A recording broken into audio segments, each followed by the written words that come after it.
fiche numéro 4, gestes et postures et accidents du travail. Gestes et postures à adopter, importance des accidents, dangers et risques. Alors, les gestes et postures à adopter, donc avoir une bonne installation au poste de conduite. Donc, bien s'installer, vous allez être amené à conduire peut-être 9 heures dans la journée.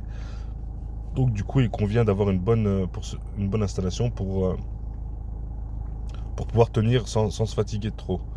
Ensuite, montée-descente en 3 points d'appui, toujours face à la cabine, ne pas sauter du véhicule. On ne saute jamais du véhicule. Si vous sautez, vous risquez de le regretter quand vous allez vieillir. Porter les EPI, donc les EPI, équipements de protection individuelle, donc les gants, les chaussures de sécurité, le gilet haute visibilité, le masque pour éventuellement les inhalations de produits dangereux, le casque sur la tête, le casque anti-bruit, donc tous les équipements de protection individuelle. Utilisez les moyens de manutention qui vous sont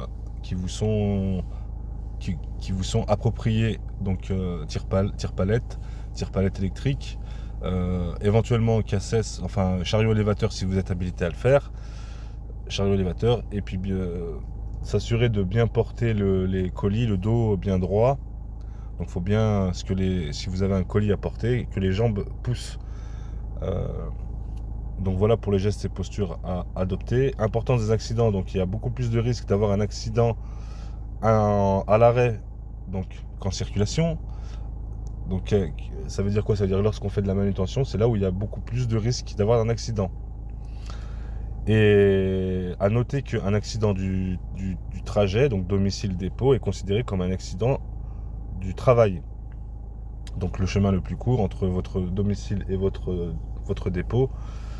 Donc si vous arrivez à un accident, vous êtes considéré comme un accident de travail.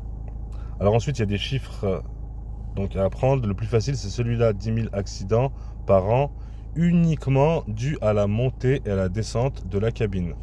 Donc là, ça représente 10 000 accidents par an. Ensuite, sur 300 000 salariés, donc 18 000 accidents, je crois que c'est passé à 25 000 accidents du travail, 45 tués. Accidents de la route, 60 tués, 600 blessés. Donc c'est à peu près les chiffres. Le chiffre que moi je vous préconise d'apprendre, c'est celui-là, 10 000 accidents, juste montée-descente de la cabine. Ensuite, dangers et risques. Donc les dangers et risques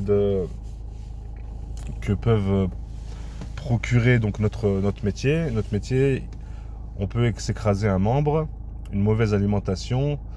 Comme on est tout seul sur la route, on est souvent seul, donc mauvaise alimentation, on mange que quand on peut, on s'arrête là où on peut garer le camion, et on n'a pas une alimentation équilibrée, donc obésité, ça peut engendrer du stress, jusqu'au burn-out, ce métier, toutes les maladies liées au dos, donc lumbago, sciatique, hernie discale, donc et j'en passe, mauvaise circulation du sang, hypertension artérielle, cholestérol, etc., diabète.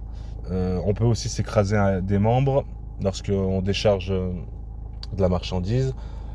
Ça peut aller très vite, donc du coup, voilà tous les risques de ce métier. Donc aujourd'hui, heureusement d'ailleurs, le métier il est beaucoup plus adapté. On a mis en place des équipements pour faciliter au maximum le chauffeur, mais justement ça engendre d'autres risques, donc d'où la mauvaise alimentation, etc.